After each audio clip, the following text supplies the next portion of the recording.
कल्कि के mega blockbuster हो जाने के बाद बॉलीवुड की जितनी भी नई फिल्में आ रही हैं उनको बढ़ा चढ़ाकर दिखाया जा रहा है, उनकी कलेक्शंस को बढ़ा चढ़ाकर बताया जा रहा है और अभी से 1+1 के ऑफर चलाने की नौबत आ चुकी है। क्या ऐसा पॉसिबल है कि बॉलीवुड की ये जो नई फिल्में हैं इनकी सक्सेस एब्सोल्युटली फेक है? और जो बातें तरण चाचा ने हमसे कही थी, यानी कि सेल्फ बाइंग, कॉर्पोरेट बुकिंग और ये जो फेक पेड रिव्यूज हैं, ये बातें हमारे को इस वक्त पे सच होती हुई नजर आ रही हैं। और इस वक्त पे आपसे एक और ऐसे समोसा क्रिटिक के बारे में बात की जाएगी, एक और ऐसे समोसा क्रिटिक की पोल पट्टी खोली जाएगी जिसने एक लंबे अरसे से टॉलीवुड की फिल्मों, स्पेसिफिकली प्रभास की फिल्मों को बहुत ज्यादा गाली गलौच दी है। जी हाँ, उसके बारे में मैं बात करूंगी इस वीडियो में। वीडियो को अंत तक जरूर देखो, चैनल को सब्सक्राइब। देखो भाई, ऐसा है, जो लोग भी समोसों को नहीं जानते हैं थोड़ी रिसर्च करके आओ। ये आज के समय में ऐसे दो नाम हैं जिनको हर बच्चा जानता है, हर कोई जानता है कि ये ट्विटर पे हमेशा एक्टिव रहते हैं। लेकिन जब से कल्कि के मेकर्स ने इनके ऊपर शिकंजा कसा है, वो 25 करोड़ का दावा ठोका है, उसके बाद से इनकी बोलती हो चुकी है बंद।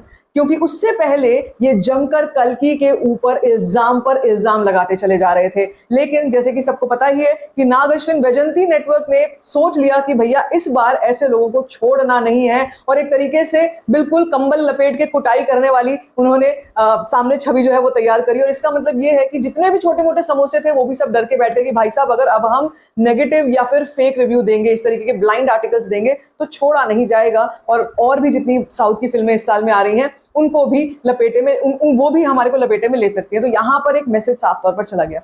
लेकिन बड़ी बात जानते हैं क्या है? बड़ी बात यह है कि इतने जबरदस्त कलेक्शन के बावजूद मुझे कहीं से कोई बॉलीवुड का कोई बॉलीवुडिया छाप, या कह ले कि चमचा, या फिर कह ले कि ये जो 2 रुपए के जो समोसा क्रिटिक्स हैं, इनके किसी के मुंह से मुझे एक बार तारीफ के 2 शब्द नहीं सुनाई दिए जो कल्कि के मेकर्स के लिए हो, जो कल्कि फिल्म के लिए हो, प्रभास के लिए हो, या फिर डायरेक्टर नाग अश्विन के लिए हो। ये बड़ी ही दुखद बात है, क्योंकि इससे पहले अगर हम 2023 तक पहुंचते हैं, 2022 तो पूरा ही साउथ की फिल्मों का था, 23 की अगर हम बात करते हैं तो जैसे बॉलीवुड ने एक तरीके से थोड़ी बहुत फिल्में करके अपना वापस कह सकते हो काइंड ऑफ लोगों के दिलों में थोड़ा बहुत बनाया था, उस टाइम पर जो फिल्में चल रही थी साउथ के लोग जमकर इन फिल्मों को सपोर्ट करते थे, इन डायरेक्टर्स, इन एक्टर्स, इन सभी फिल्मों के बारे में बोलते थे। लेकिन कितने आश्चर्य की बात है कहीं ना कहीं कि यहाँ पर बॉलीवुड अपने दोगले चेहरे दिखा रहा है। ये वो लोग हैं जिन्होंने एक टाइम पर केवल और केवल साउथ की फिल्में रीमेक कर करके अपनी गाड़ी चलाई, अपनी दुकान चलाई,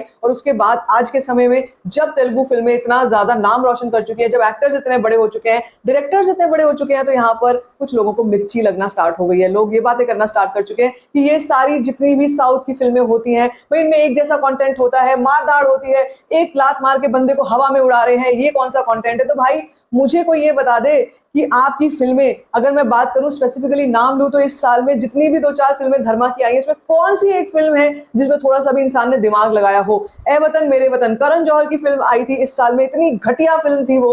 अच्छा ही हुआ कि वो ओटीटी पे रिलीज हुई, ओटीटी पे भी उसको लोगों ने नहीं देखा। योद्धा आई थी, योद्धा भी एकदम एक नंबर की घटिया फिल्म बनाई थी। उसके बाद इसकी फिल्म आई थी मिस्टर एंड मिसेस माही, जिसको लोगों ने एक शक्ल मुड़कर पीछे नहीं देखा, ऐसी घटिया फिल्म थी वो। उसके बाद इसकी फिल्म आई थी किल, और आज के टाइम पर बैड न्यूज, एक बहुत बड़ी बैड न्यूज बन चुकी है, क्योंकि इस फिल्म को कोई पानी भी नहीं पूछ रहा, लेकिन समोसे लगे हुए हैं, समोसे अपना काम कर रहे हैं, वो तल रहे हैं सड़े हुए समोसों को, और जानबूझकर ये बता रहे हैं कि देखो भाई, इस फिल्म ने 30-30 करोड़ का कलेक्शन कर लिया और अब ये 1+1 का ऑफर चला रही है। तो मेरा ये सवाल है यहाँ पे मैं साफ तौर पे इस बॉलीवुड से सवाल करना चाहती हूँ कि अगर आपकी फिल्म बहुत अच्छी थी, जिसने Saturday Sunday, Friday Saturday Sunday बहुत ही बढ़िया बिजनेस किया, भाई मार डाला सबको, भाई जान से मार दिया सबको, तो उस फिल्म को मंडे ट्यूसडे में 1+1 की क्या जरूरत पड़ गई?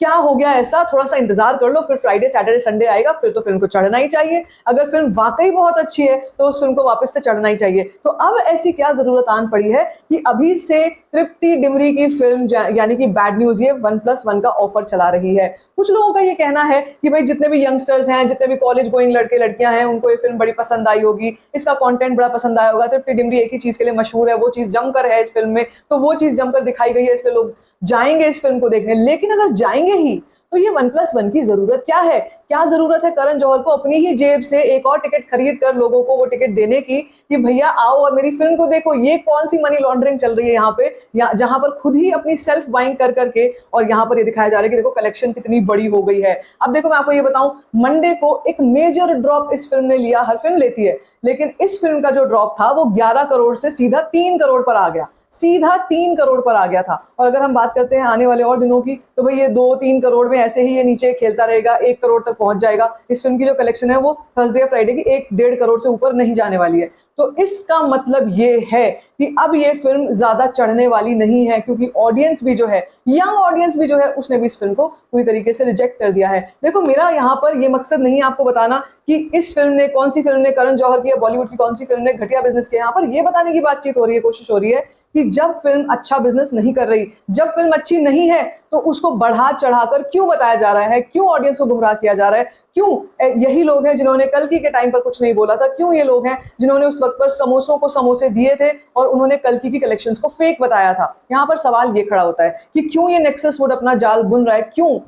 आखिर टॉलीवुड की जो भी फिल्में हैं, उनके जो भी प्रोड्यूसर्स हैं, वो टॉलीवुड के प्रोड्यूसर्स हैं, वो आपकी जेब से कुछ नहीं ले रहे हैं, जो आ रहा है वो भी उन्हीं की जेब में आ रहा है। तो भाई हो सकता है कहीं ना कहीं ये जलन का कारण हो, क्योंकि आने वाले टाइम में जो भी साउथ की फिल्में हैं, जैसे देवरा हो गई, कोशिश कर रहा है धर्मा प्रोडक्शंस की देवरा के राइट्स जो है वो मिल जाएं। जी हाँ, ऐसी कुछ कोशिश चल रही है। अब ये कोशिश कितनी कामयाब होती है, कितनी नहीं होती है, वो तो हमको आने वाले समय में पता चल जाएगा। लेकिन मैं आपको इतना बता दूं कि इन समोसों ने भरसक प्रयास किया है कि ये प्रभास वर्सेस अल्लू अर्जुन करके दिखाएं। यहाँ पर ये बोले कि ये प्रभास की जो 1000 करोड़ थी, ये तो नकली 1000 करोड़ थी, असली पोटेंशियल तो पुष्पा 2 में है। लेकिन पुष्पा 2 की भी न्यूज आपको पता होगी कि Pushpa 2 is also in danger. अभी वो 6 दिसंबर को आ भी रही है या नहीं आ रही है, वी डोंट नो। इसकी रिलीज डेट पोस्टपोन हो सकती है, इस पे और काम बाकी है, सो वी डोंट नो। लेकिन यहाँ पर पहले से ही कोशिश की जा रही है एक फेक नैरेटिव सेट करने की कि जितने भी कलेक्शंस प्रभास की फिल्मों के आते हैं वो नकली होते हैं। अब मैं आपसे ये भी बता रही थी कि एक और ऐसा समोसा है जिसको मुझे आपसे एक्सपोज करना है। देखिए, ये ऐसा समोसा है जिसका बहुत प्रेशर रहता है, बहुत उसके दिमाग पे प्रेशर रहता है। अब आप समझ जाओ मैं किसकी बात कर रही हूँ। ये जो प्रेशर वाला बंदा है, ये हर वक्त मुंह से जहर उगलता है, जहर ही जहर उगलता है। और इसने अपने काइंड ऑफ किसी भी वीडियो के रिव्यू में ना बात करी है, कहीं ना कहीं रेफरेंस ये जरूर देता है कल्कि के बारे में कि कल्कि ब्लॉकबस्टर कैसे हो गई। ये तो भैया उन लोगों को समझ में आ सकता है जो अपने दिमाग से नहीं, कहीं और से नाम लेकर के बोला, कहीं और से सोचते हैं। तो भैया ये बताओ मुझे कि अगर इतनी परेशानी है प्रभास से, कल्कि से इतनी परेशानी है, तो मेंशन कर क्यों रहे हो यार? क्यों मेंशन कर रहे हो? फिर तो अपना जो रोस्ट या जो गाली गलौच दे रहे हो वो अपने आप देते रहो, इधर उधर, कभी किसी की पैंट नीचे करो, कभी किसी के कपड़े उतारो, कभी किसी की बेइज्जती करो। मैं तो ये सोचती हूँ कि ये लोग अपने घर में रोटी चावल दाल खाते कैसे होंगे, उनको हजम कैसे होता होगा, क्योंकि हर वक्त तो इनके पेट में ऐसे ही गैस बनती रहती होगी, ऐसे ही बवासीर होता रहता होगा कि भाई क्या करें, किस तरीके से इस सामने वाले की गलती निकालें, उस सामने वाले की गलती निकालें, कैसे किसको किसी तरीके से रोस्ट करें। Roasting is not bad, I am not saying, but then क्यों बार बार Prabhas? Why Telugu film industry? Why कल्कि इज माय क्वेश्चन। इससे पहले भी पॉडकास्ट करके इसने पलटी कुमार के साथ बहुत लंबा चौड़ा एक भाषण डिस्कशन दिया था अपने चैनल पे, एक पॉडकास्ट करके, जहां पर उसने, इन दोनों ने मिलकर के प्रभास के अगेंस्ट काफी जहर उगला था। मैं आपको कई बार बताती हूँ कि पलटी कुमार और इसकी दोनों की साथ में मिली भगत रहती है कि जैसे ही प्रभास की फिल्म जो है वो चल जाए तो पलटी मार के उस तरफ को हो जाएंगे, जैसे ही इनको दिख जाए कि अरे यहाँ पर हम लोग इन्फ्लेशन वाला धब्बा जो है वो लगा सकते हैं कल्कि के ऊपर, तो इस तरफ हो जाएंगे। यानी कि बिन पेंदी के लोटे हैं ये, समोसों से भी घटिया हैं, क्योंकि समोसे तो कम से कम अपने आका के अपने हैं, लेकिन ये हैं बिन पेंदी के लोटे, जो ना आका के हैं और ना किसी और के हैं। इसीलिए मैं आपसे कहती हूँ ऐसे लोगों से हमेशा बचकर रहिए, आपको पता चल जाएगा कि इनकी असली औकात क्या है, असलियत क्या है। एक समय पर ये वही लोग हैं जिन्होंने साउथ की फिल्में देख देख कर ही अपने चैनल इतने बड़े बड़े किए हैं। तो time to rectify your decision. अगर आपको ऐसा लगता है कि आपने बाय चांस ऐसे चैनल्स को सपोर्ट किया है जो कि एक्चुअली आपके सपोर्ट, आपकी अपनी इंडस्ट्री के सपोर्ट में नहीं है, केवल और केवल एक नकली नैरेटिव सेट कर रहे थे, उनसे बच करके रहिए। वो सबसे ज्यादा खतरनाक होते हैं, क्योंकि जब कोई फिल्म थोड़ा भी अंडर परफॉर्म करती है वहां पर ये अपने ईमान को बेचकर वापस आ जाते हैं केवल जहर उगलने के लिए। तो मुझे ऐसा लगता है कि इन लोगों का एक्सपोज जरूर होना चाहिए। तो ये जो मैं आपसे कह रही हूँ कुछ ऐसे फैक्ट्स हैं